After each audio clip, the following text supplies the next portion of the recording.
Hello and welcome to episode 26 of Nope There's Only Trash Here podcast. The date today is the 29th of September 2013.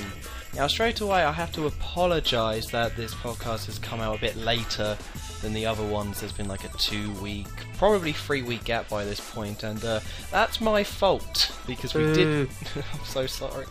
We did record one, me and Joe. You suck. I know, it's my fault. I messed up. It's just, I'm sick of your heckling. Alright, I'm going to kick you off the podcast in a second. But yeah, so pretty much we did one 2 weeks ago. I messed up the audio, so that's dead. So instead we're just going to do a new one, which I think is pretty cool. I think that's pretty nice. Don't even think about that previous one. It never even happened. Well, to be fair, I think it turned out well, that one, but we were just saying how we can't wait till GTA 5 comes out. And that was pretty much. I think that summed up the podcast. That one sentence: GTA 5 is coming out soon. Yay! And that was about it. In fact, I think we were damning future people because by the time they were going to listen to it, they would have had GTA 5. Yes. So we are now those people. Exactly. So now we can look back on us, or I mean, I can listen to the old recording, which didn't turn out too well, and be like, haha, yeah, you're stupid.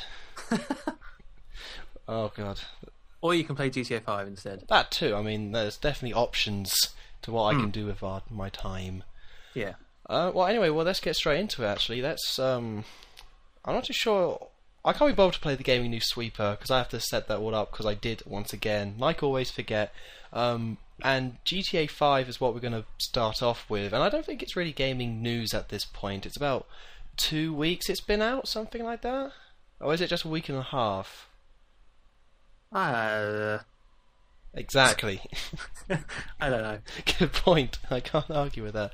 But no, so well, Joe, how's GTA 5? Well, that's a very good question there, Tom. Okay. It's very, very good. But despite that, I haven't actually played too much of it. Okay. Cool. But, well, I say it's very, very good. It's not perfect. I'm not just going to be, like, completely biased. I do have some niggles with it. But for the most part, pretty damn good. Cool. So, did you get it the day it came out? I did. It was delivered to me. Ooh. By Mr. Postman. Oh, what a character.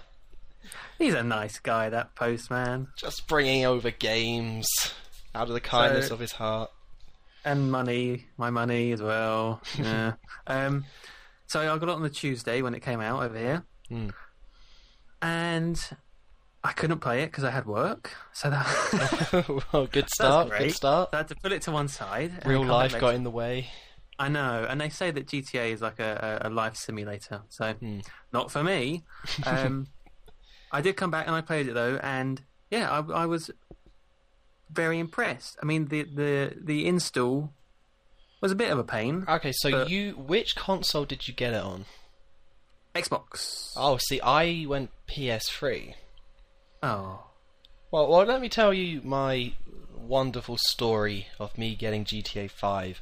It's not really that good, but I think I mentioned it before how I hadn't pre-ordered it and had no idea if I was actually going to get it or not. I was like, it's coming out, but I can't, I'm sure I'll play at some point. I don't know if I'm actually going to get it. I was a bit on the fence about it. Not because I didn't think it looked good, just because there's other games I'm so much more excited about than GTA 5 that it just kind of got left to the side. So what happened on that Monday, coincidentally, I just went to a mate's house and was hanging out with him the whole day and at night as well. And then we were going to go to Tesco to the midnight launch because another mate was round who was really excited and was going to go buy it at midnight. But what happened is that we went to the pub and I had no signal, so he tried to call me to come pick me up, but I didn't answer my phone because my phone didn't get the call, and then I didn't end up getting it at midnight. So the mate who I was with at that house was then like, well, I'm just going to buy it on PS3 on the PSN store. So at 11:30 he paid 50 quid for his copy of GTA 5. Ooh. Yeah, it's brutal. It was hard to watch, but I wanted him to do it anyway. I was like, come on, no, just do it. So the good thing was that at 11:30 they allowed you to actually download it, and it was an 18 gig file, which was pretty brutal. But he had decent internet, so then we sat down and just waited for it to download. It took about like 70 minutes, and then he started installing it. It got to 14%, crashed. We looked it up, and it turns out the data was corrupted. So he had brought the game, but it was completely corrupted and completely useless. So then we were like, screw it. He put it to download. We went to bed. And then the next day, we woke up, GTA 5's downloaded. Wonderful news. I then tried to install it. The exact same thing happened. 14% crashed. Completely useless. So the third time, we then gave it a go, and it was an hour each time to download this thing, and then about 5 minutes for the install until it got to that point. So this was like 3 hours of our lives already completely gone to just watching this little meter go along, and it was not good. But the third time it actually worked. It got past 14%, but I had to go home, so I couldn't play it. And this was about 12 o'clock. I was like, I got a family thing to do, so I had to catch the bus and leave as it was installing. So then I was like, hey, I actually kind of want to play GTA 5. So I got into town at about 20 past 12. I think I'm going into too much detail here, but screw it. It's almost done. What was the bus? What was the bus route number? 753. Okay, thanks. Wait, what's going on here? What's this? I just wanted more information on the story. Oh, cool. It cost me £1 as well. Right, great. Just a whole £1 because it was a good thing. But anyway, so then I was walking through town, and then apparently like GTA 5 was sold out everywhere. There was a big shortage. My local Asda still doesn't have any copies, and it was just a big whole thing about if you didn't pre-order it, then you probably weren't going to get one or go to a midnight thing. But I just at 12:30 went to Argos. They had a copy in PS3, so I just picked it up, and even though I wasn't excited about it or I didn't, pre-order it or anything like that, I just ended up with a copy, and that's the end of my interesting story of the podcast. And what can we learn from that story there? Well, if you kind of want something, you'll probably get it if you just half-ass it in a way. Like That's not a good moral to teach children. It's not great, is it? No. I might rework the story where hard work and determination meant I got my copy rather than, I suppose I'll just pop in and, there's a copy, okay, I guess I'll get it. Yes. Because I went in with the mindset of, if it's not there, then who cares? But if it's there, then I might as well get a copy. And there was one copy left on PS3, so I did get myself one. But my impressions of it, I'm going to go into that because it's probably the best GTA game. I should probably say that I'm not the biggest fan of the series. I don't think they're that great. Like I didn't really like San Andreas. GTA 4 was okay. Like nothing amazing, but okay. It's just with me, it's like Red Dead Redemption is so much better than GTA. Then why bother playing GTA? I know that's unfair to say, but that's why I'm not a big fan of the series. It's just a bit dull. It's like, yeah, but it's not bad. But anyway, so I think it's the best one. With how great the graphics are, with how big the world is. I think the characters and voice acting and story is probably the best it's ever been.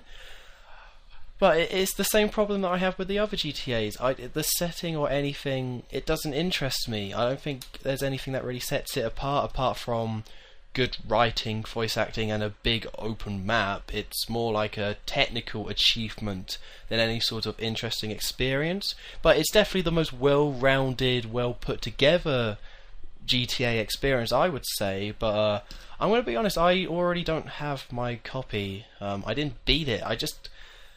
I don't know, I just don't really have that much interest in playing it, but then I'm not going to slag off and say it's a bad game. If you can get into it, you're going to have a really great time playing it. Just for me personally, I got no interest to kind of really get my teeth sunk into it. So how long, like in hours, say, did you think you played of it? Well, I also played it with a mate who played some of the missions, and maybe like 6, something like that.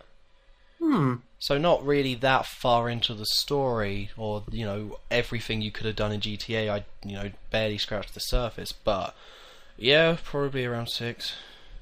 Right, that is interesting. So the thing that I quite like about the game, and people react differently to parts of games, but the thing that you said it yourself in that I really love about it is just the size and exploring. And some people, they can just spend hours looking through all the nooks and crannies. I love that phrase, by the way. Nooks and crannies. Nooks and crannies of the game. And other people just want to get the missions done and kind of, they don't care too much about that. Yeah. I love that kind of stuff. I think it's more of a case of I really like that stuff, but the world itself has to be, like, interesting. Like GTA is like, each one is based on a real life place, and, to this one it's like to a T apparently for some of it. But then it's just really like, oh, there's a desert, there's some trees, there's like the beach, there's the city, and they're all based off like real life stuff. So it's not really, to me personally, interesting enough to explore it. I mean, it's like when I talked about Skyrim, how it's just a generic fantasy land, so I don't want to explore it. But then a game like Fallout 3 is like a scenario that hasn't happened but has some basis in reality, so there's like an interest there. With GTA, it's just kind of like, again, yeah, the technical achievement is cool, but in terms of gameplay, if it's not interesting enough or unique enough, for me, I just can't, I don't really care about it at the end of the day. I guess that's just where people. That's just something to do with your personality, I guess. Yeah, I mean, like I said, I think it's the best GTA, and it's a really solid title. I've got no real proper criticisms of it. Like with certain games, you can be like, oh, the controls are bad, but I got none of those with GTA. It's all very well rounded and very well made, and yeah, I think it is really good. It's just I can't get invested into it. Well, I don't want to kind of like praise it too much because it's everything's already been said. You can say whatever about the graphics and everything, but it's going to be good. So I have got some niggling points. Yeah. And that is they're the things you want to talk about because you don't really expect them from a GTA game.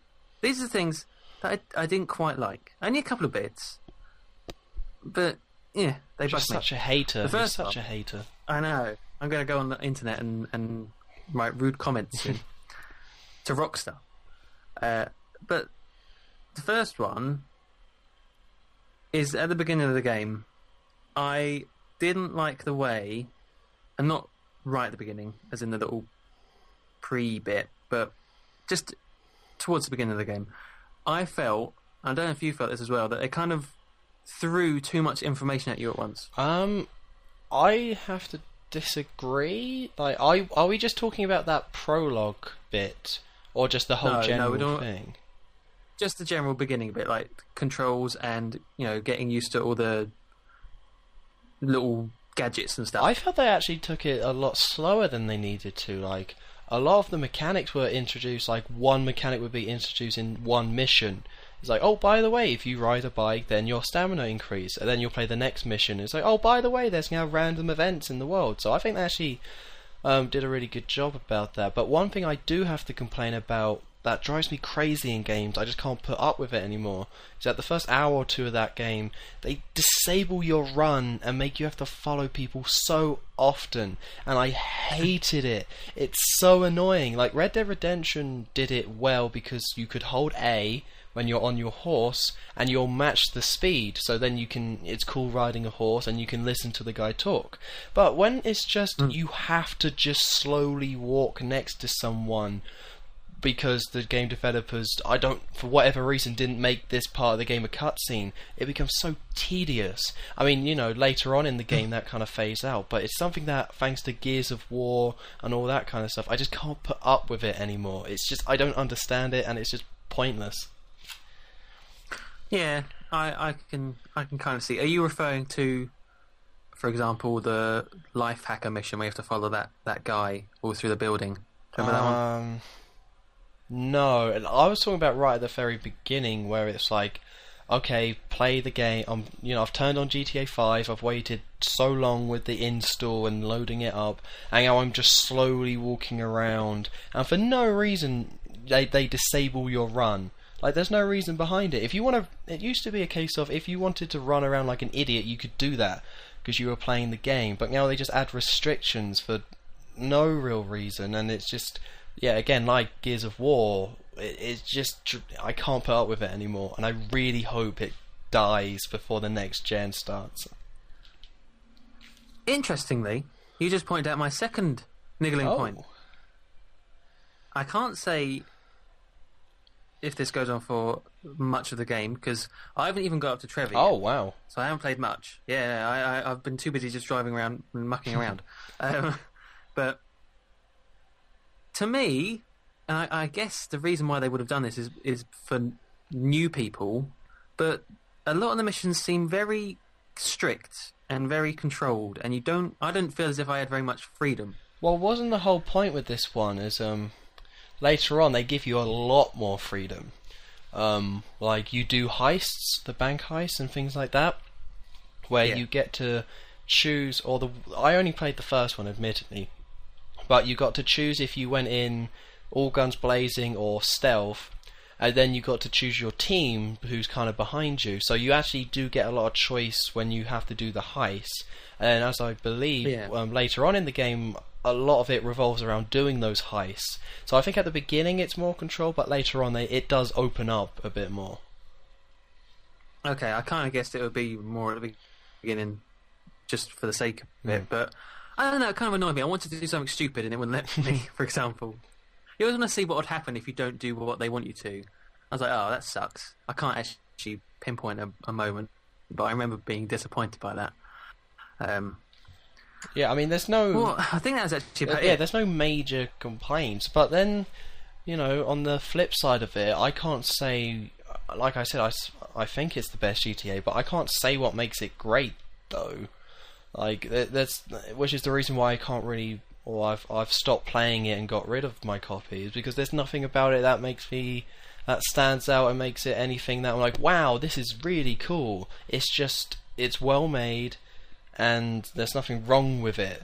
But then, I think bland isn't really the word, but then just uninteresting. It's like, it's kind of just more GTA, and, you're just going around shooting, and it's cool to check stuff out, but it's just... When I could be playing a game like Rayman Legends or Pikmin 3, which has tons of like personality and charm, and they might not be as well made as GTA 5 is, but they're interesting. They got the personality. But I think at this point, there's been so many GTA games that they really need to make something. Again, give it some sort of personality, because with all the clones that have been out there, this genre is kind of dying. Like Saints Row went over the top and did something completely different because the genre just is a bit oversaturated, I think. Well, they kind of shot themselves in the foot by redoing Los Santos.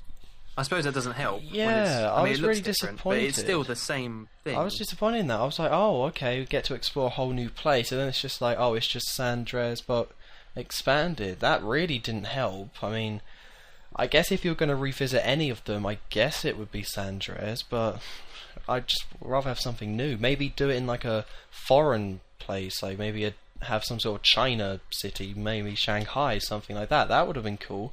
Maybe Tokyo. You should play Sleeping Dogs. Well, I have heard Emma Stone's in that game, so I might have to check it out one day. But, yeah, and that's just a personal thing. It's not a major complaint. It's just the reason why. Because also this week I brought, Ni no Kuni, Wrath of the Witch? Well, no, Wrath of the White Witch, which is. Have you heard of that game? I'm probably pronouncing it wrong. Is that by that film director? Yeah, guy? by Studio something. Yeah, it's the. I know. It's the JRPG that came out that got really good reviews, and it's something I really wanted to play a long time ago. But that game it's a JRPG. It's pretty well made. There's a couple of things about it, but with the art style and with how interesting and the visuals and having those proper animated anime scenes, I just want to play that. That's what I want to play. Because then I play that. I've got these weird little creatures. I've got such great graphics. So many stuff to look at. Exploring all these weird places. Just weirdness. And then I just go back to I just drive in a car and someone shouts at me.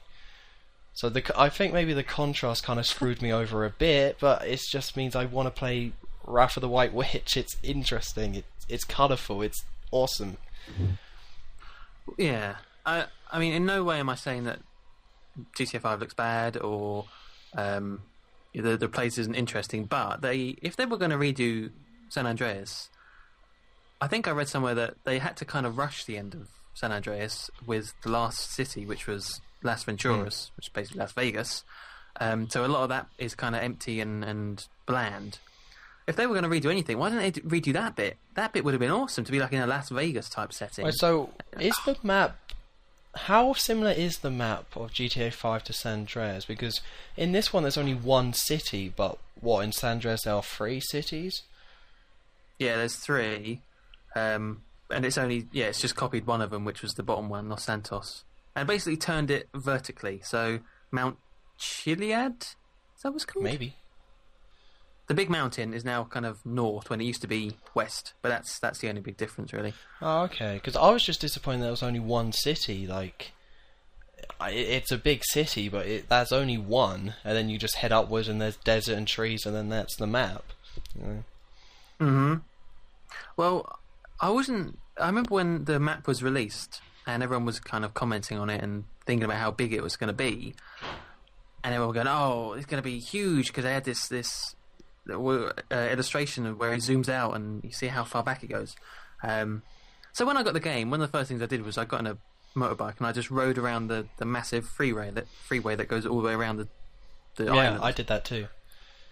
And it felt quite short. Yeah, I didn't think it was that big. I mean, I was going really fast, but yeah, I didn't think it felt that big. I didn't feel like the biggest, 3 times the size as the other one. I didn't feel any of that really.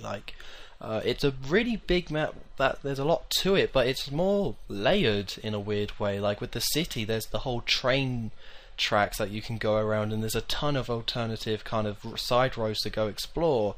But if you just literally go around the map, I remember playing Just Cause 2, which is an awesome game, and that's a big open world one, and that felt a lot bigger than this.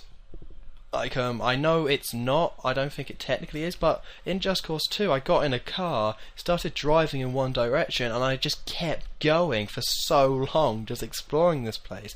And with GTA 5 it was like, jump in a car, do a loop, and then that was about it. Yeah, and I shouldn't really compare GTA 5 to San Andreas, because I think a lot of nostalgia gets in the way. But driving in San Andreas, when you're in one corner, because it's basically a square, when you're in one corner, you feel it feels really far away from the other corner. And when you drive from one place to another, it actually feels like you're going on a little trip. Don't really get that same sense from this game, it's a shame, but as you say, it is a lot more layered, there's a lot more to it. Yeah, it's still impressive, it's just not quite, I don't know, but anyway, it's just weird though talking about GTA 5, because I just have nothing that positive to say. Like on Metacritic, it got 97%.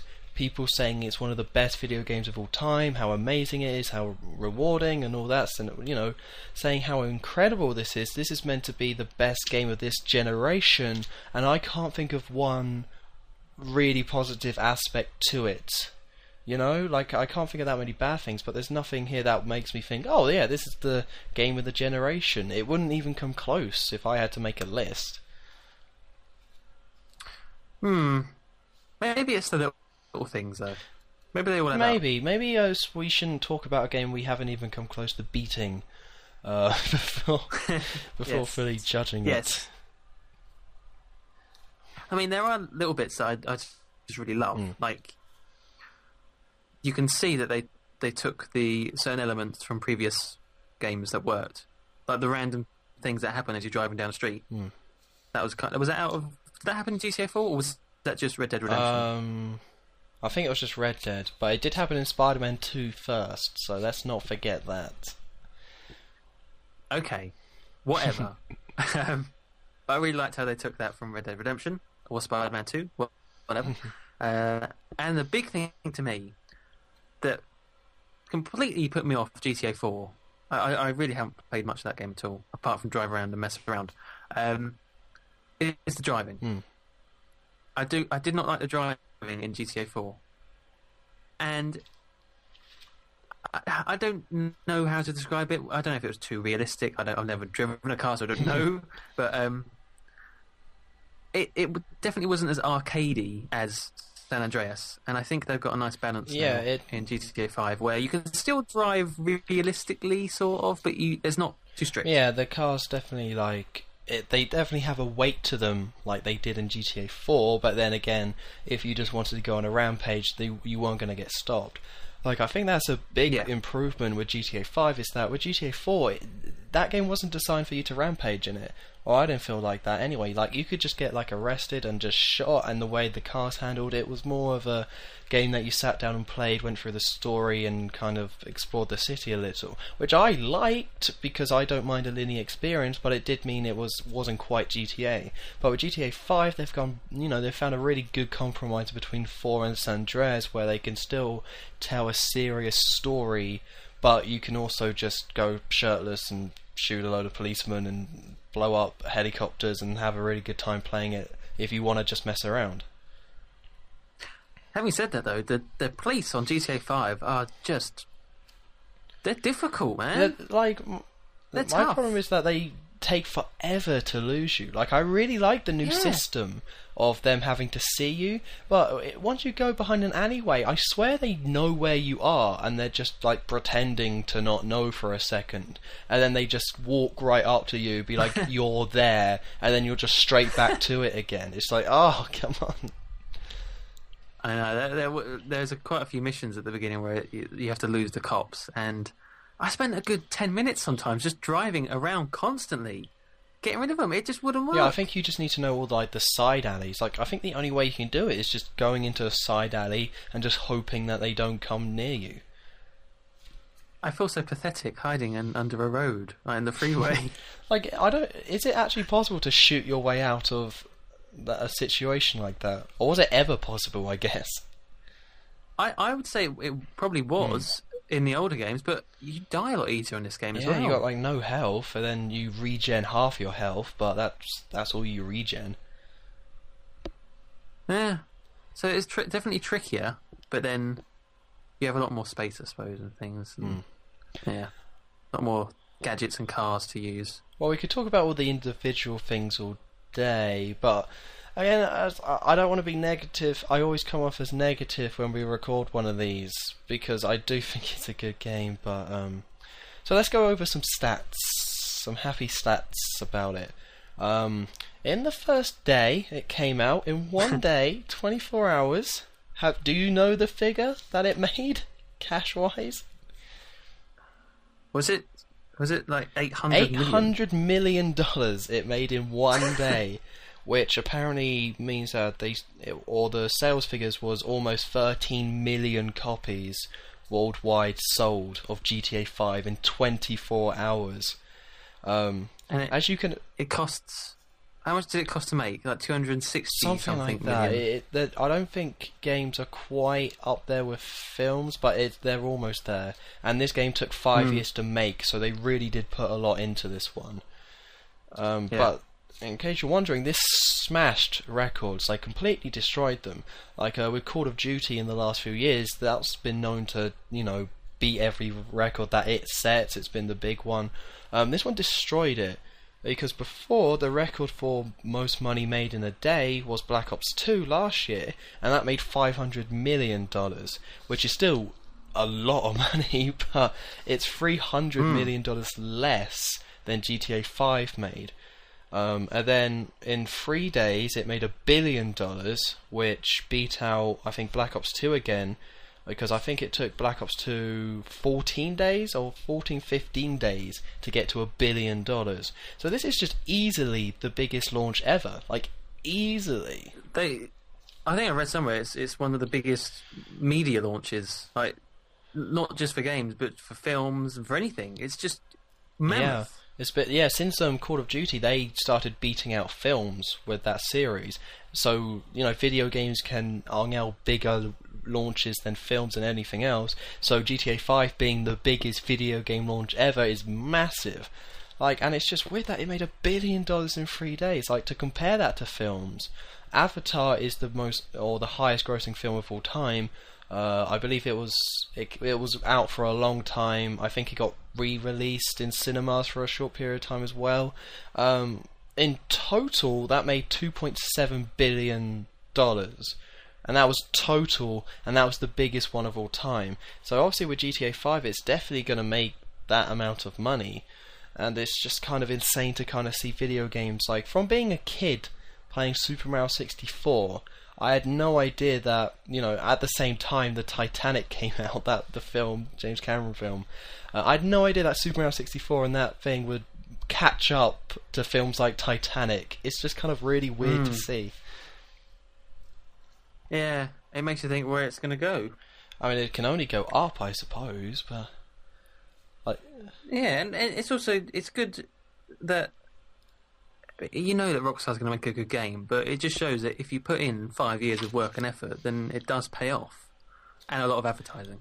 A heck of a lot of advertising. Well, I haven't seen that much hate towards this game, because of course with Call of Duty, I don't want to keep bringing up Call of Duty, but it's a case of that game gets a lot of hate, even though it's one of the most successful ones of all time, but GTA 5 doesn't. So really, I think that kind of implies that it's all about those yearly releases. Because GTA 5, amazing reviews, but the Call of Duty series also get good reviews, but they get a lot more hate than GTA 5. So I guess it really is a case of, if you make one game a year, then screw you, but if you put in one every 5 years, then it gets a lot more respect, which is fine. I can understand where people are coming from there. It just is kind of a bit weird to see something, because you would assume that whenever anything's really popular and successful, like Avatar, there's always going to be people who dislike it, but I haven't quite seen that group yet. So maybe the internet is kind of changing, but I don't know. It's weird that you bring up about yearly releases, because I was watching a video about Crash Bandicoot the other day, and I didn't realise that Crash Bandicoot 1, 2 and 3 came out 1 year after each other. Yeah, straight. Wait, did it? Yeah. Because Crash Bandicoot 1 came out in 1996. The same year as Super Mario 64. And then Crash 2... Yeah, I won't argue with you. I don't know why I'm trying to argue. You obviously know. I may be wrong, but I think that's what they said, and it just shows. Well, gaming's changed a lot since then, but people at the time, it was amazing. Yeah, and that's one studio. Naughty Dog were just churning out those Crash games and making good ones every time. And although I guess with Crash games they got better and better each game, and then they stopped. Yeah. So they kind of drew a line under it and was this is what we made, we like what we made, we're moving on. So I think people really get behind that kind of thing, with the Christopher Nolan Batman films, with Breaking Bad, that's... with Breaking Bad, I was hoping you could bring that Breaking Bad ending tonight, so... last podcast we were bitter about GTA 5 coming out by the time this podcast would be released. Now we're going to be, or personally, 10 times more bitter about Breaking Bad finishing, and we haven't seen it yet, but you guys have. I hate you, future people. Oh god, they're always messing with us. It's outrageous. But yeah, Breaking Bad. Yeah, Breaking Bad. I mean, GTA 5. Well, yeah, GTA 5, but... now I'm just thinking about Breaking Bad. That's all I can think about. So you're saying about how stopping when it's done, when the time is right. Yeah. I think I kind of finished my point. People really respect someone taking their time and saying, we're done, and drawing a bridge underneath it. Which is why it's weird about GTA getting so much love and respect, because it's now on the 5th game. But it's not on the 5th game, it's on the 8th or 9th game. So there's kind of no end in sight for GTA 5. But I guess...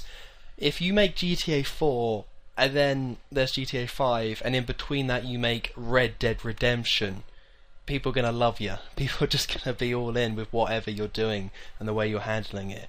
Because Rockstar, I think they have 3 main companies or studios. Like there's Rockstar North, which I think is in the UK, and then I think there's one in Canada and one in America. So they, it's one company, but technically it's different studios making different games. So it's just they kind of put it under one banner, and then they just put one game out a year. And I kind of forgot what my point was, but either way, GTA 5. Well, yeah. The thing is that Rockstar release a lot of games, and people tend to just think, "Oh, Rockstar as one company," but it's not. There's loads of different people. Yeah, it's just like they release one game every year under the Rockstar banner, but because most of them are unique, or at least half of them are unique games, then people are completely on board for the sequels. I think the Rockstar have got that balance that I think most people and most gamers want. It's like, okay, put out LA Noire, give us something new. If it works, it works. If it doesn't, then that's fine. And then make another sort of game. But then if you want to continue that series, have more ideas for it and want to expand it, then do that. And I think Rockstar really have that down to a T, where they can kind of please everyone by making all these different sorts of games and throwing them out there. Well, as long as we ignore Bully, of course. Yeah. The thing with Rockstar is because they have such a history and such a back catalogue of games, they're allowed to now. They're good, so yeah, they can do what they want. To be fair though, like Rockstar is big, and I agree they can kind of do what they want if they want to mess around, but Nintendo don't get the same kind of like, hey, do what you want kind of attitude, because Nintendo are coming from the place of, we've been making games for so long that we have so many games that we could just, they're in a lot weirder situation. So I don't know if Rockstar are ever going to get to the same point as Nintendo, where people are like, hey, can you make a HD port of San Andreas? We really missed that game. Or hey, how about you continue Midnight Club? Or hey, how about you do this? I mean, I really hope they don't get to that point, but I mean, it could easily happen. I never really thought about that.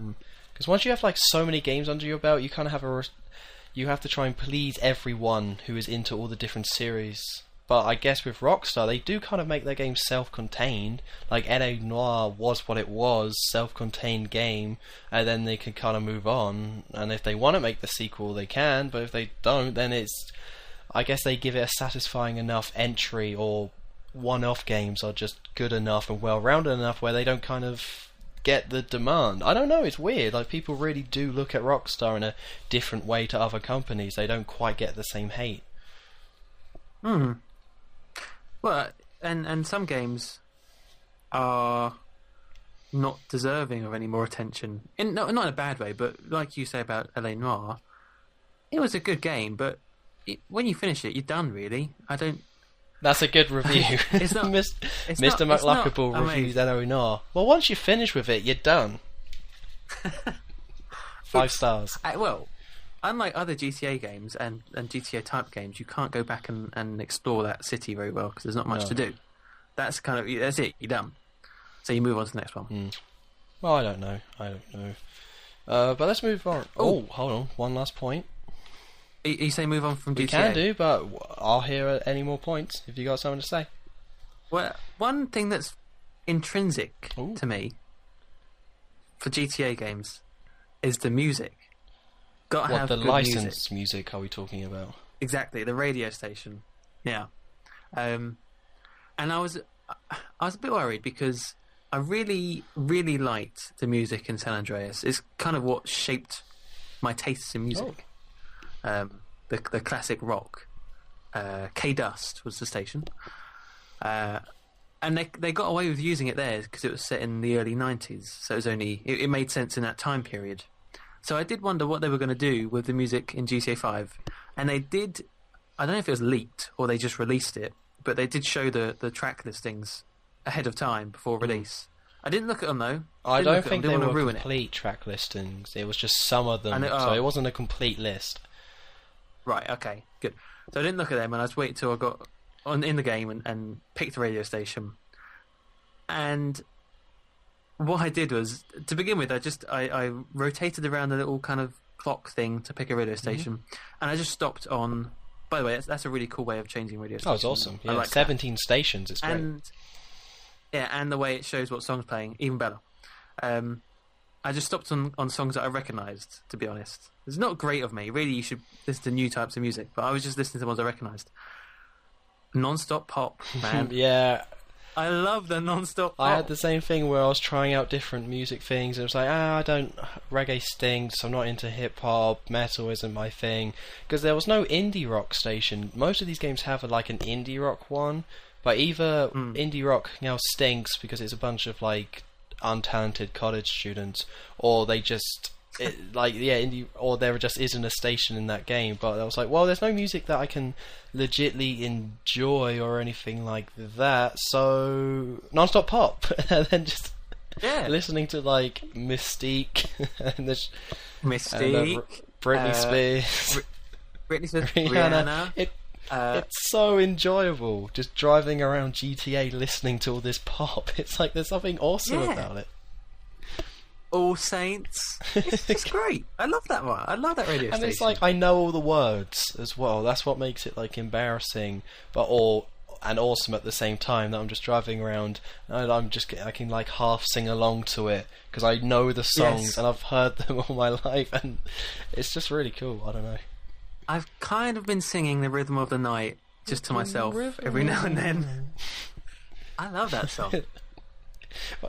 Yeah, so I really like the music. I gotta agree, the music's kind of great. There was no like interesting songs though, because I remember there would always be like a few songs I would really like actually no, that's from Saints Row. Shoot. Well, anyway, in Saints Row 1 there was like an indie kind of station that I really liked, and there's a band called Idlewild that I'm really into, and they had a song by them, so I was like, oh awesome, I'll kind of check these guys out.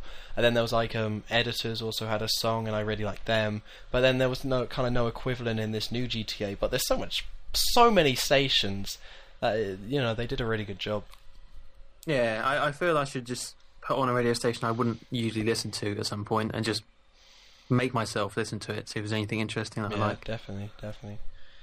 Well, anyway, let's move on from GTA 5 because it's been 42 minutes of talking about it, so I think it's a good point to kind of move on to something else. We'll probably talk more GTA 5 next week because you should probably play it more, Joe. I don't want to judge. I am not one to judge, but I think you should maybe put a few more hours into it. I should. I will do. Awesome. Okay, well, that's the other piece of news is that the Steam OS was announced. Now, this is a kind of confusing piece of news because I'm not a big tech guy, so I don't know all the advantages to this. I have a mate who's a big tech guy, and if I was like, hey, the Steam OS is really bad, good, bad, and then he would like go through all the points about it and why it's going to either change your life or destroy the human race. But from what I can tell, it's like a Linux-based OS system where you can install it on certain devices. I'm not 100% sure which devices, but certain devices. And then you can use that device pretty much as a Steam box, is the things that I kind of, or what I picked up from it. And there's 4 main features that they listed, where it's in-home streaming, which means you can stream Steam or the Steam OS onto your TV screen or your computer screen from whatever device you have it installed on, and then you can use Steam that way. You got family sharing, which is one of the new features they announced for Steam, where I believe if you have a Steam game and you're friends with someone else on Steam, they can play your games when you're not playing them. And then, if you want to play your game, they get kicked off, but if they want to buy it, then they can buy it and continue playing. There's media services, which I'm not 100% sure about, but I'm sure, all the usual frills that you would get with like a media service. And then family options, which I have no idea why that's apparently a feature, that they have parental controls, because that's all it is. But no, so I think I didn't care about the Steam box. I thought it was going to be a flop when it came out, because who's going to buy a separate device just for Steam? But I think this Steam OS is a really good way of doing it, just to have this specific OS where people can install it if they want Steam on certain devices. The only thing I'm kind of confused about is what makes this different from normal Steam. And once again, I'm sure someone who's really technically savvy and knows all this kind of stuff could break it down and explain it better. But for me personally, I don't see any advantage to having this Steam OS over having a laptop, installing Steam on it, put it on that what's that weird that viewing mode that Steam put recently in the last few months? Oh, big picture. Yeah, big picture. I don't see the difference of just having big picture on a TV that you've just plugged your laptop or desktop into. So I'm sure this is cool, and I think it's better than the Steam box, but for me personally, I have no real interest in checking it out. I'm the same. If I want to play a Steam game, I'm just going to play it on my computer, to be honest. But one thing I'm sure I read somewhere about it that makes it different. You were saying about what makes it stand out, this Steam OS. I think it's open source. Okay. And I think that gives people leeway. So does that mean that this has some sort of developer advantages? So developers can... I would assume. I've got to say, I don't know much about it, but I do remember reading that it is all open source that stuff. Sounds good, but I don't know what you could do with that. Yes, the application has mindset. kind of got to be more. Yeah, I'm sure developers can do cool stuff with it, I guess. But I guess we have no real point of reference. Like, is this Steam OS going to be similar to like the PSN or the Xbox Live kind of thing, where they have this whole service and all that kind of stuff, or is it just going to be like a Windows but catered towards games? And I'm sure there are advantages to that, but until I see them, because I guess with PC gaming it has an opportunity to really catch up with console gaming, with the jump being quite small between the PS3 and PS4. So it definitely has a big jump, especially with how Steam has really helped out PC gaming in the last few years. But I can't see what the Steam OS will do that to create or make PC gaming better, because I think at this point you've got to make PC gaming better than the consoles and get all the people who are into the consoles jumping back. So Steam OS could and probably has the potential to make PC gaming 10 times better. It's just at this point in time it's kind of a bit unclear. The sense I get from this is that Steam just want to kind of get their head in the game with the likes of Xbox and Sony. They want to expand more. But I can't. I'm not technically minded enough to understand where this is going to go. Well, I think the big thing's got to be like, what devices can you install the Steam OS on? Because if it's just a laptop, then it's like, well, like I said before, just have Steam. I'm sure there's advantages, but just have Steam. And also, if it is just like a laptop kind of thing, then you don't want to have to be booting up a separate Steam OS if you want to play new Steam games. That seems like a hassle. But if they can figure it out where you can get a device quite cheap, put Steam OS on it, and then plug that into your TV, then that's really good. Then that's definitely the way to do this. But we'll have to wait and see, I think. Should we bring up the controller? Yeah, let's go with this touchscreen controller. For anyone who hasn't seen it, it's like a normal controller with the left and the right, to hold it. I guess it's like if you got an original Xbox controller and then just put two big pads in the middle instead of buttons. That's pretty much this Steam touchscreen controller. Yeah, they call it haptic, don't they? Haptic something feedback, like that. Which I still don't get what that means. It gives back sensations. Maybe. What is this? I don't understand what it means. I think it's one of these things where you really have to use it.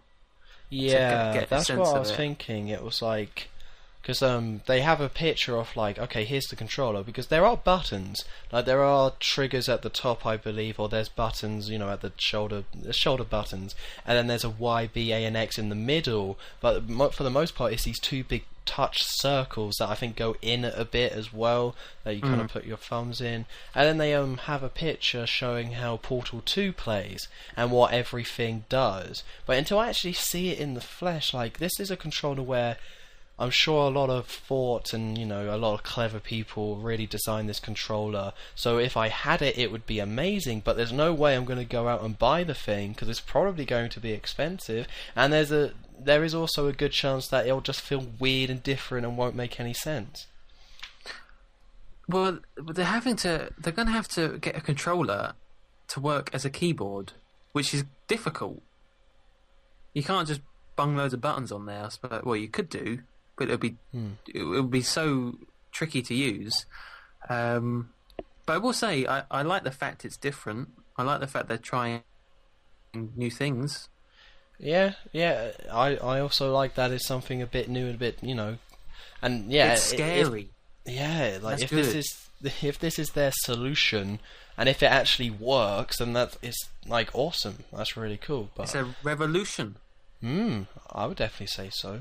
But I mean, I don't have faith in Valve and their controller making abilities in the same way that I do with Nintendo.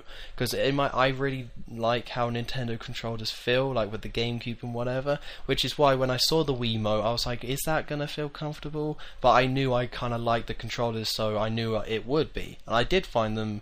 The Wiimote and Nunchuck really comfortable. What with Valve, they're a complete wild card. So it could either be the most comfortable thing you've ever held, or it could just not make any sense and you just want to run away or just use a proper real controller rather than this touchpad thing. Yeah, it's gonna be very interesting to see if it catches on. But the thing with Valve and Steam and everything is that it's held with such high regard on the internet. With Gabe, and everyone loves him and everything like that. So that might get in the way of it a bit. People just thinking, oh well, whatever they do, it should be good. Yeah, I think Valve definitely have a large enough fan base with all the different games they put out, with Steam and everything, that people will support it. I mean, I think the question is, would it catch on? Because when something works in a controller, then it spreads. Like, with the... Well, it just spreads. Like with the 360, you had the back triggers, so now controllers have those more back triggers. With analog sticks, with shoulder buttons, just everything just kind of goes across the board and becomes a standard. But I can't really see this touch controller becoming the new standard, even if it is the solution to you need a lot more buttons. I just want to have a go on a damn thing. Yeah, just send one over. I'll just give it a couple... Yeah, send one to the podcast and we'll have a go. Woo! More free stuff. Are you listening, Gabe? Good. I know, Gabe. Come on, Let's see one. Yeah, okay, that's get done. On in the post. That's done. That's guaranteed. Yep. You could draw a line under that. Okay, so to end off the podcast, because it's been 53 minutes now of nothing but ecstasy, we're going to go over recent releases and what's coming out. The biggest one, I know you're going to be excited for this one, Joe. Just Dance 2014 is finally here. Thank God. I know, right? Has it already been a year? I've just been like, oh. Well, I'm just getting so bored of Just Dance 2013. Exactly, and then I've played it so much. There's only like 6 Just Dance games. We need more new songs. So there's another one of that. Just Dance isn't quite the sensation it was, but it's still big. Like it's one of the big staples of the year that it's going to be, or one of the yearly releases. You got FIFA, you got Just Dance 2014, you got Call of Duty, Battlefield. It's one of the standards at this point. Why do they need to release a whole new game? I don't know. You would think with DLC that would completely eliminate the need to release a new one, but no, they're throwing another one out there. Money, money, money. Yeah, I think part of it might be because maybe they want one for next gen consoles as well. Oh, I mean, yeah. I know this one's coming out this week, but then there'll be Just Dance 2014 with the Kinect 2.0 or the PlayStation camera. Oh yeah, can I just quickly moan about the Kinect? Sure. I'm sure there's always room to moan about the Kinect here. Definitely. But I saw a video recently from IGN. It was a trailer for the fitness you can do with the Xbox One. Oh. It looked absolute. I don't understand how anyone can get fit using that thing. Oh, it can read your heart rate. Yeah. Okay. Good. And it has all these adverts for dance routines by these famous fitness people. But stupid people are gonna think, oh, I'm gonna get that, and I'm gonna get my 6-pack, or I'm gonna get in toned and everything. I highly doubt it. I really do. Well, it's playing into that market that a lot of people who diet are in that world are dieting because they're doing it wrong. Because they read a book or they see something on This Morning or they see an ad for like, oh, that's the solution. Yeah. And then they try it and it's just a quick fix thing. They don't commit to it because really losing weight and getting fit is just dedication and some knowledge. That's all you need. There's no gimmicks to it. It's just monitor how much you eat and make sure you exercise and keep to it. That's all you need. So when people be like, oh, it can tell my heart rate, it's really irrelevant kind of stuff. But that's what people see dieting as being. So then they kind of get sucked into it because really all they want is a quick fix solution and some sort of gimmick. And then Kinect just plays into that because, oh, it can see that I'm still fat. That's wonderful. This is the future. And then it's just nothing kind of happens and they move on to the next one. Indeed. So also coming out this week, not here, or it already came out actually, but not in Europe, is Scribblenauts Unmasked. Have you heard about this game? Is this the DC one? Yeah, this is the DC one where it has, I think, 800 DC characters. They're claiming that you can... Because Scribblenauts is this game where you like walk around in the sky and then you can type in something and it will appear on screen. So DC licensed this game, and then Fifth Cell, I think the company called, made it, and they put every DC character ever in the game. So any DC character you can think of, you type it in, and suddenly it's there. And then you can also customize them by making them giant and different colors and things like that. So as a game itself, I don't know if it's actually any good, because it's one of the things where the concept sounds cool, but as an actual game, I don't know. But the annoying thing about this game is that Unlimited came out last year, Wii U launch. Not in Europe though. Just didn't come out. They delayed it till February, then it just never came out. Amazon was very confused. So now the Scribblenauts Unlimited is coming out December 4th in Europe.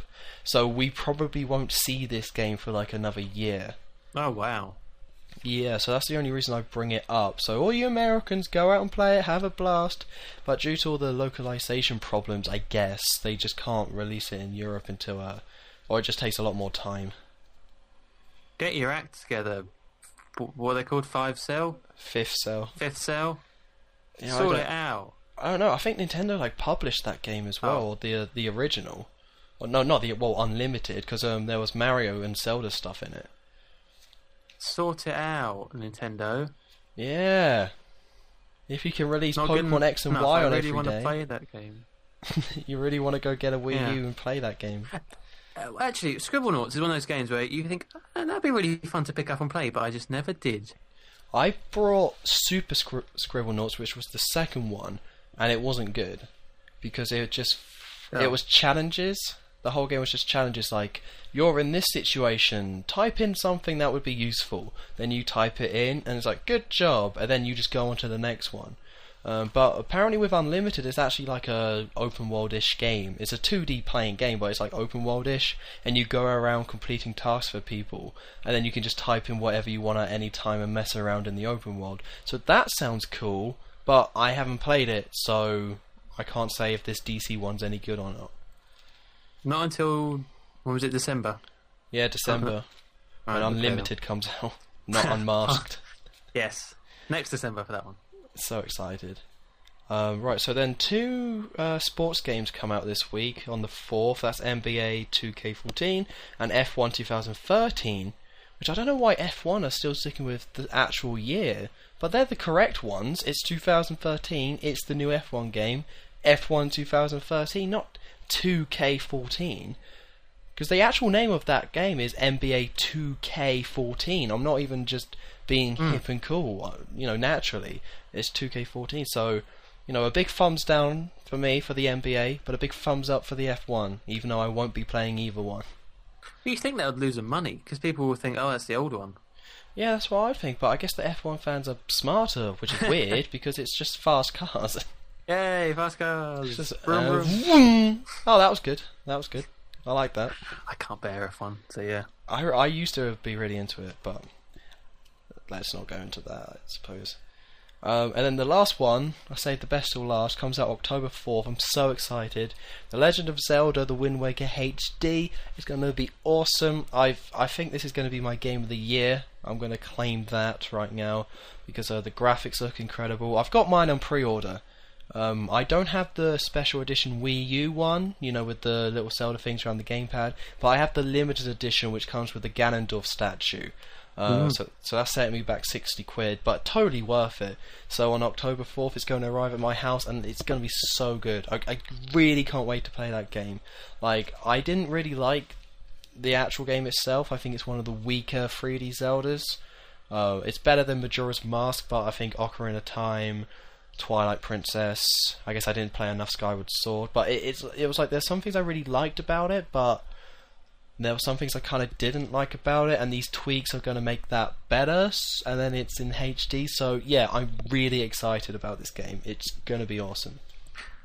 When you were introducing it, I really did think you were being sarcastic again, so I was actually surprised. No. And it was something good. I can't describe... See, I'm so negative all the time that when I describe something I really like, I'm just not good at it. I just don't know what words... It's going to be a blast when I play it. Like, I can't describe something I really like. I just can't do it. But I actually do think it's going to be awesome. I can't wait to play it. That's good.